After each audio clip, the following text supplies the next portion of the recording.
Pode ter certeza, uma política externa, meus grandes parceiros serão, além da Europa, obviamente, em primeiro lugar, Estados Unidos e Israel. Uma das maneiras de destruir um país é abrir mão de suas riquezas.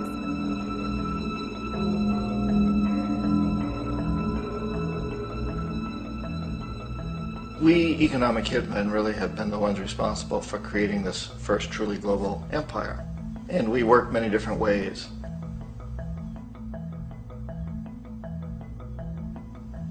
But perhaps the most common is that we will identify a country that has resources our corporations covet, like oil, and then arrange a huge loan to that country from the World Bank or one of its sister organizations.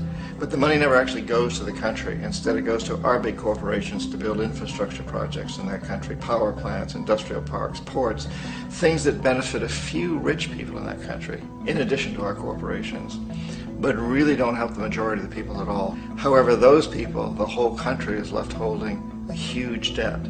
It's such a big debt they can't repay it, and that's part of the plan, that they can't repay it.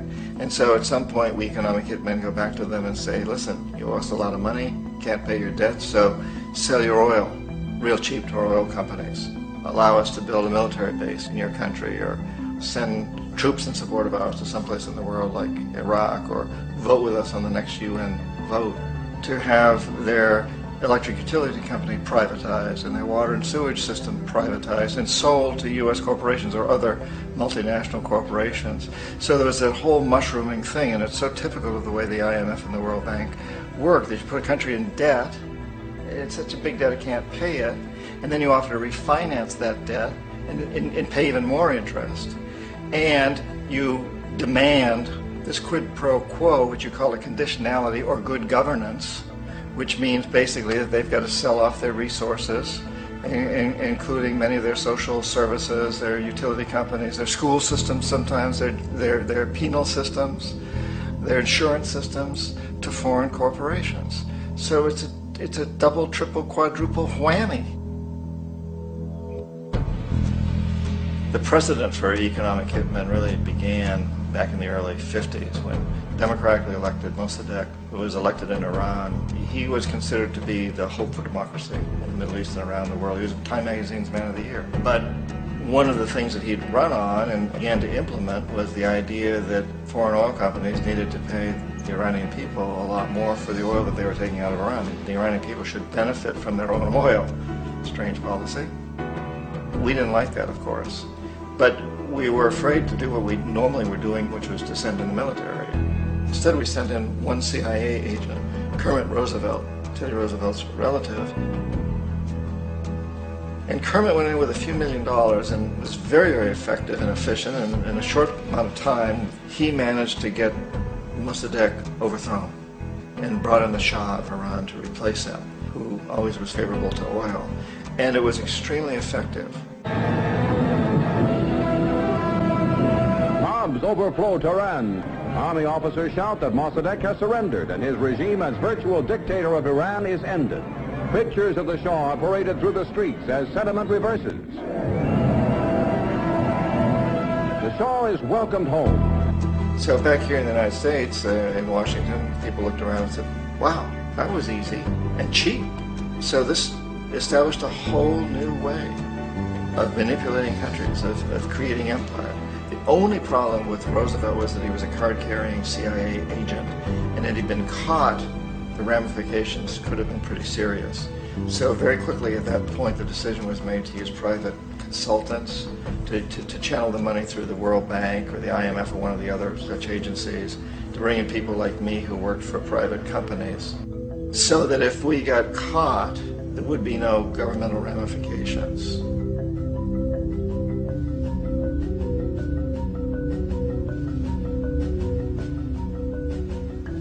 When Arbenz became president of Guatemala, the country was very much under the thumbs of United Fruit Company, the big international corporations. And Arbenz ran on this ticket that says, you know, we want to get the land back to the people.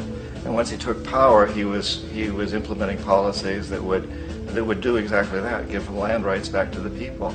United Fruit didn't like that very much. And so they hired a public relations firm, launched a huge campaign in the United States to convince the United States people, the citizens of the United States, and the press of the United States, and the Congress of the United States, that Arbenz was a Soviet puppet, and that if we allowed him to stay in power, the Soviets would have a foothold in this hemisphere. And that at that point in time was a huge fear on everybody's mind, the Red Terror, the Communist terror. And so, to make a long story short, out of this public relations campaign came a commitment on the part of the CIA and the military to take this man out. And in fact, we did. We sent in planes, we sent in soldiers, we sent in jackals, we sent everything in to take him out, and did take him out. And as soon as he was removed from office, the new guy that took over after him basically reinstated everything to the big international corporations, including United Fruit.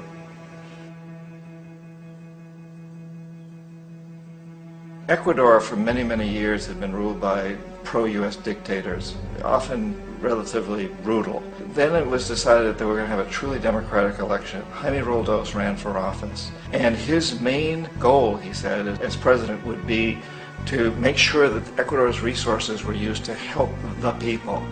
And he won, overwhelming, by more votes than anybody had ever won anything in Ecuador. And he began to implement these policies to make sure that the profits from oil went to help the people.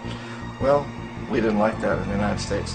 I was sent down as one of several economic hitmen to change Roldos, to corrupt him, to bring him around, to let him know, okay, you can get very rich, you and your family, if you play our game, but if you continue to try to keep these policies you've promised, you're going to go. He wouldn't listen. He was assassinated. As soon as the plane crashed, the whole area was cordoned off. The only people allowed in were U.S. military from a nearby base and some of the Ecuadorian military. When an investigation was launched, two of the key witnesses died in car accidents before they had a chance to testify. A lot of very, very strange things that went on around the assassination of Jaime Roldos. I, like most people who've really looked at this case, have absolutely no doubt that it was an assassination. And of course, in my position as an economic hitman, I was always expecting something to happen to Jaime, whether it be a coup or assassination, I wasn't sure, but that he would be taken down because he was not being corrupted. He would not allow himself to be corrupted the way we wanted to corrupt him. Omar Torrijos, president of Panama, was one of my favorite people. I really, really liked him. He was very charismatic. He was a guy who really wanted to help his country. And when I tried to bribe him or corrupt him, he said, look, John, he called me Juanito. He said, look, Juanito, I don't need the money. What I really need is for my country to be treated fairly. I need for the United States to repay the debts that you owe my people for all the destruction you've done here. I need to be in a position where I can help other Latin American countries win their independence and be free of this terrible presence from the north that you people are exploiting us so badly. I need to have the Panama Canal back in the hands of the Panamanian people. That's what I want. And so, leave me alone. Don't try to bribe me. It was 1981, and in May, Jaime Roldos was assassinated. And Omar was very aware of this. Torrijos got his family together and he said, I'm probably next, but it's okay because I've done what I came here to do. I've renegotiated the canal. The canal will now be in our hands. He just finished negotiating the treaty with Jimmy Carter. In June of that same year, just a couple of months later, he also went down in an airplane crash, which there's no question was executed by CIA-sponsored jackals. Tremendous amount of evidence that one of Torrijos' security guards handed him at the last moment as he was getting on the plane a tape recorder, a small tape recorder that contained a bomb.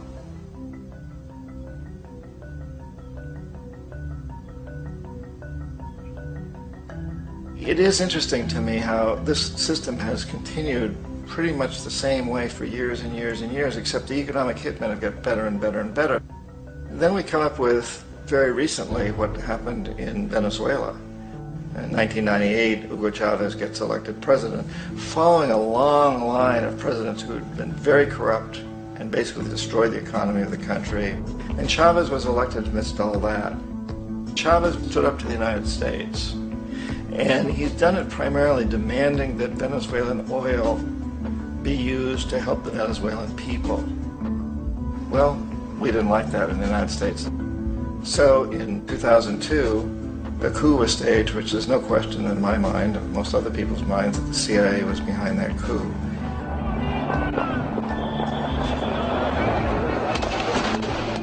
The way that that coup was fomented was very reflective of what Kermit Roosevelt had done in Iran, of paying people to go out into the streets, to riot, to protest, to say this Chavez is very unpopular. You know, if you can get a few thousand people to do that, television can make it look like it's the whole country, and things start to mushroom. Except in the case of Chavez, he was smart enough, and the people were so strongly behind him that they overcame it, which was a phenomenal moment in the history of Latin America.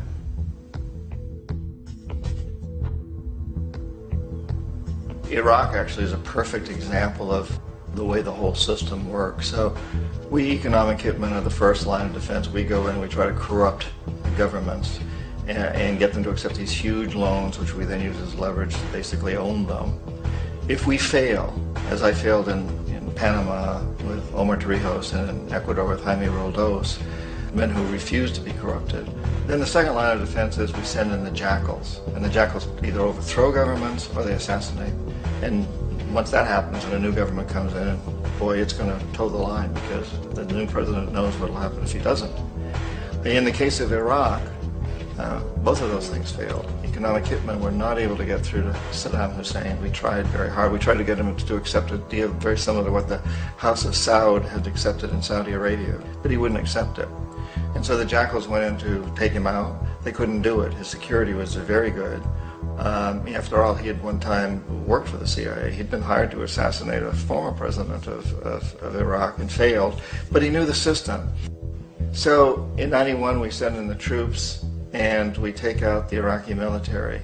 So we assume at that point that Saddam Hussein is going to come around.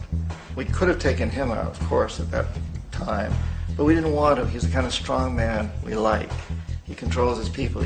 We thought he could control the Kurds and keep the Iranians in their border and keep pumping oil for us. And then once we took out his military, now he's going to come around. So the economic hitmen go back in the 90s without success. If they'd had success, he'd still be running the country. We'd be selling him all the fighter jets he wants and everything else he wants. But they couldn't. They didn't have success. The jackals couldn't take him out again. So we sent the military in once again, and this time we did the complete job and took him out, and in the process created for ourselves some very, very lucrative construction deals. We had to reconstruct a country that we'd essentially destroyed, which is a pretty good deal if you own construction companies, big ones. So, you know, Iraq shows the three stages. The economic hitmen failed there, the jackals failed there, and as a final measure, the military goes in. And in that way, we've really created an empire, but we've done it very, very subtly. It's clandestine. All the empires of the past were built on the military, and everybody knew they were building them. So the British knew they were building them, the French, the Germans, the Romans, the Greeks, and they were proud of it. And they always had some excuse, like spreading civilization, spreading some religion, something like that. But they knew they were doing it. We don't. The majority of the people in the United States have no idea that we're living off the benefits of a clandestine empire, that today there's more slavery in the world than ever before. And then you have to ask yourself, well, if it's an empire, then who's the emperor? Obviously, our presidents of the United States are not emperors. An emperor is someone who's not elected, doesn't serve a limited term, and doesn't report to anyone, essentially. So you can't classify our presidents that way. But we do have what I consider to be the equivalent of the emperor, and it's what I call the corporatocracy. The corporatocracy is this group of individuals who run our biggest corporations, and they really act as the emperor of this empire. They control our media, either through direct ownership or advertising. They control most of our politicians because they finance their campaigns, either through their corporations or through personal contributions that come out of the corporations. They're not elected. They don't serve a limited term. They don't report to anybody. And at the very top of the corporatocracy, you really can't tell whether a person's working for a private corporation or the government because they're always moving back and forth.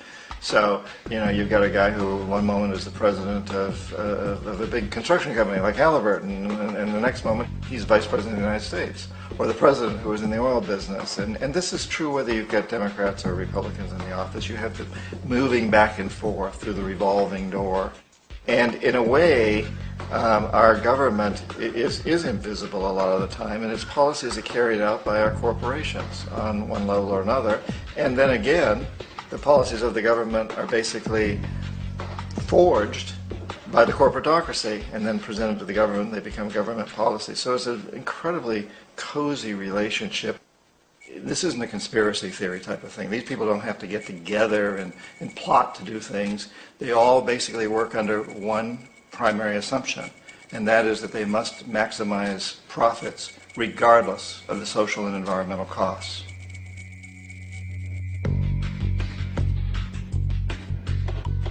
This process of manipulation by the corporatocracy through the use of debt, bribery, and political overthrow is called globalization.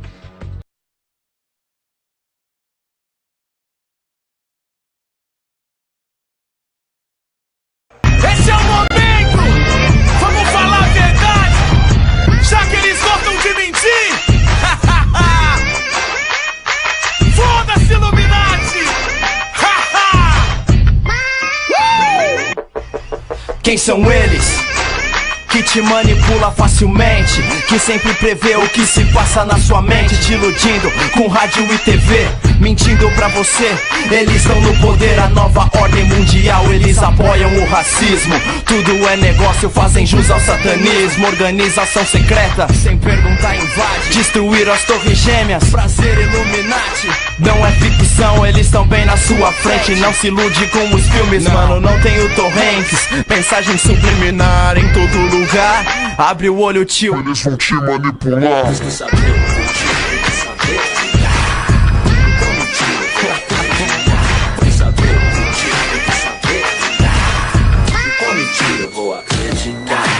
Parece loucura, não julgue sem saber. Sexo entre irmão, pra garantir o poder. Globo, Bandeirantes e Record SBT. Preste atenção, o olho tudo vê. Eles odeiam os pretos, fodem a favela. Sua vida não é tão bela, te enganam na novela. Maldita enganação, uma conspiração.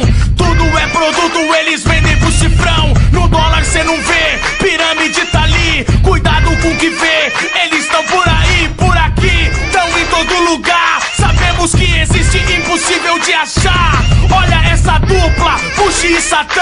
Mataram o Saddam, criaram o Vietnã. Falsificaram Obama, treinaram o Osama. Enquanto eles crescem, ficamos na lama. Não!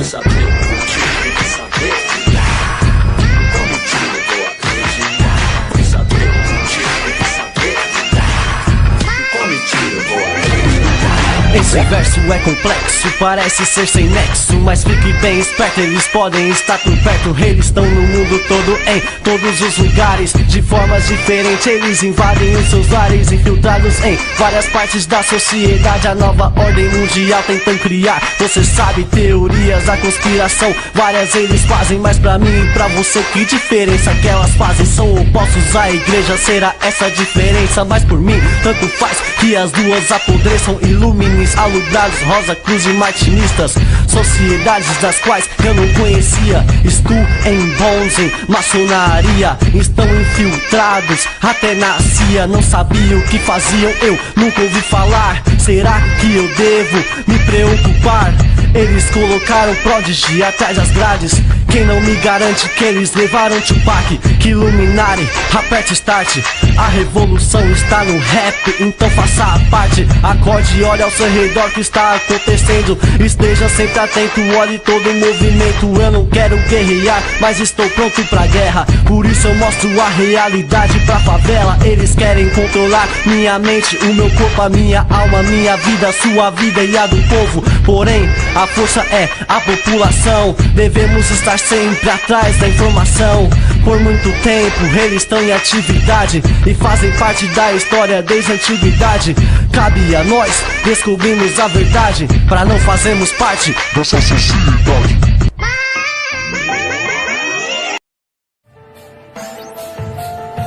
Prepare-se.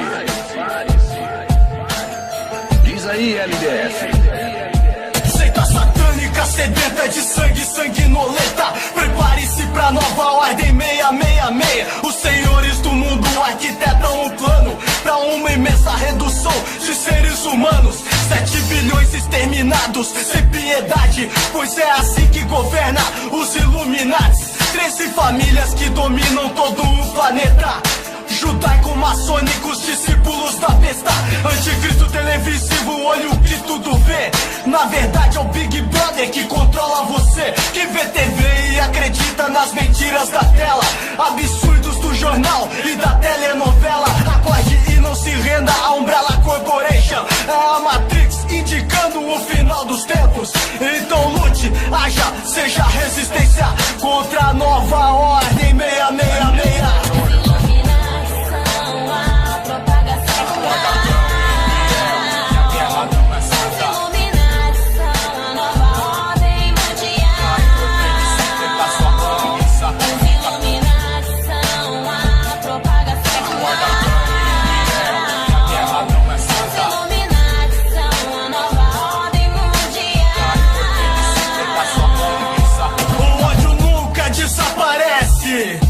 Ele é injetado como um soro na veia dos Bilderbergs, grupo esse de empresários ilustres que se reúne anualmente no Bohemian Groove pra louvar Satã, sacrificar animais ou até mesmo crianças em macabros rituais. Sacrificaram milhares no 11 de setembro. A família Bin Laden trabalha pro governo dos Estados Unidos da América. Capitalistas, satanistas, viciados em guerra. Bush, Clinton, Obama, Nixon, são todos Illuminatis e têm o mesmo princípio. Seguir as palavras das pedras da Geórgia, que estabelece o genocídio como uma proposta. Preparem os caixões da FEMA para o dia D. A nova ordem mundial determina quem vai morrer.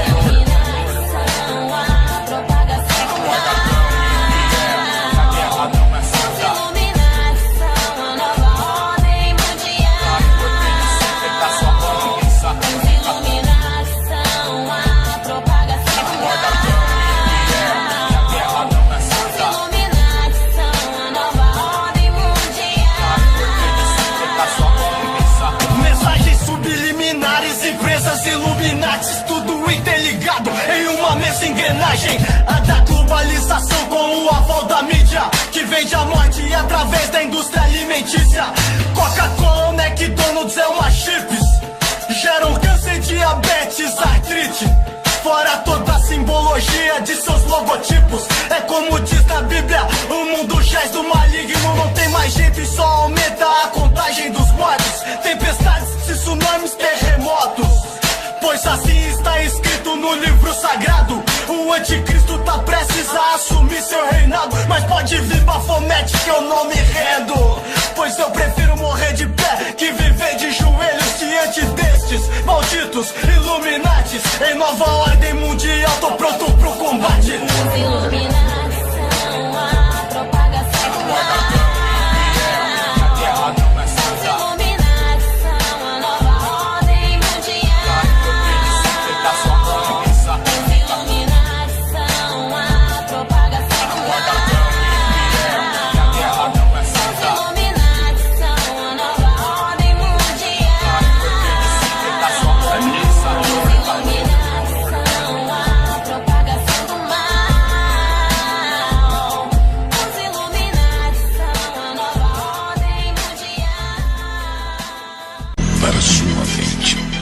Nas passagens da Bíblia o apocalipse é previsto. 2011 vivemos na era do anticristo. Preso na Matrix, essa realidade é uma ilusão. Isso não é teoria, é conspiração. Agenda do mal global, escravidão. Prioridade da agenda, redução da população. Quem puxa as cordas do destino tá na missão. Nos planos para serem donos dos humanos. Desde os tempos de Napoleão, a humanidade é controlada por várias sociedades secretas macabras. Só pra você ter uma noção, muitos acreditam que Lúcifer é o caminho pra iluminação. Se não acredita, investigue. Vai lá. Ninguém é mais escravo que aquele que falsamente se acredita livre. Se levantem, é hora de acordar. O despertar poderá nos libertar. Tá bom, já chega. Não dê ouvidos a ele. Só tem conspirações nessa cabeça. Conspirações não. Conspiração no singular. Uma nova ordem mundial. Eles querem nos manipular, nos iludir a aceitar o caminho que irá nos autodestruir. Um só governo mundial, irmão, anota aí. Eles nos irão propor quando o mundo sucumbir. O mundo é conquistado, passo a passo. É o pentagrama invertido, é a pirâmide e o compasso. O mal no coração dos humanos é uma peste. Foda-se os Illuminati e o grão-mestre. 11 de setembro, primeiro grande passo pra conseguir petróleo e conquistar mais um pedaço. Ei, mais uma vez a profecia se cumprindo. É o governo americano por trás do sacrifício humano. E um detalhe do plano, anjos caindo, culparam os muçulmanos e dividiram o planeta. É o capeta por trás do capitalismo. É a minoria empurrando a maioria pro abismo. Os senhores do mundo levam a sério o ocultismo. Rituais sinistros, satanismo, controle mental, terrorismo psicológico. Alerta vermelho pra um ataque biológico. Se prepare para um evento catastrófico. A arma secreta já foi testada no Haiti. Tecnologia HARP, provocando terremotos e tsunamis. Não importa qual será a nossa etnia ou crença, o povo está sentenciado a ser infectado. E as vacinas prejudicam mais que a própria doença. Eu que não quero ser vacinado, não. Eles controlam a circulação do vírus. O futuro da nossa família está ameaçado. Gripe aviária, gripe suína, criada em laboratório, bactéria assassina. Terceira guerra mundial cada vez mais se aproxima. E a bomba é 20 vezes mais forte que a de Hiroshima. Desastres combinados afetam a opinião pública. Muitos se alistam pra guerra, é morte súbita. Codex alimentares, veneno no alimento, fluoreto na água potável, bilhões morrendo. Sobreviventes sem atendimento, subversivos presos pela polícia no pensamento. Eles querem nos manipular, nos iludir a aceitar o caminho que irá nos autodestruir. Um só governo mundial, irmão, anota aí. Eles nos irão propor quando o mundo sucumbir. O mundo é conquistado, passo a passo. É o pentagrama invertido, é a pirâmide e o compasso. O mal no coração dos humanos é uma peste. Foda-se os Illuminati e o grão-mestre. Ordem através do caos, tática do mal. Dividir pra conquistar, o demônio é o general. Primeiro o poder dos pesadelos aprisiona. Depois a falsa esperança nos engana. W. Bush e depois Barack Obama. Maldita hipnose em massa que nos condiciona ao caminho da degradação, da destruição. Eles não dão a mínima pra gente. Eles controlam até nossa presidente. Eles criaram um sistema incrivelmente doente. Eles criaram um inimigo inexistente. Eles têm medo da mídia independente. Eles são os verdadeiros terroristas que estão por trás dessa globalização fascista. Isso é real, não é papo de conspiracionista. Nova ordem mundial é um sonho nazista. Terrorismo faz parte do esquema. Eles dirão que a nova ordem é solução para o problema. Mundo unificado, poder centralizado. Pra nossa segurança tudo será vigiado. Sorria, você está sendo escravizado. Tipo aquele filme 1984. Quem aceita o Big Brother está sendo condicionado, acostumado a aceitar, viver confinado. Se o mundo não acordar, eles irão conseguir a nova ordem implementar. Lá do topo da pirâmide está em fase final os objetivos do mal. Os planos da agenda da elite global. O chip RFID é a marca da besta que será implantada em você. É o olho que tudo vê nas logomarcas multinacionais. É Satanás no controle contra a vida e a paz.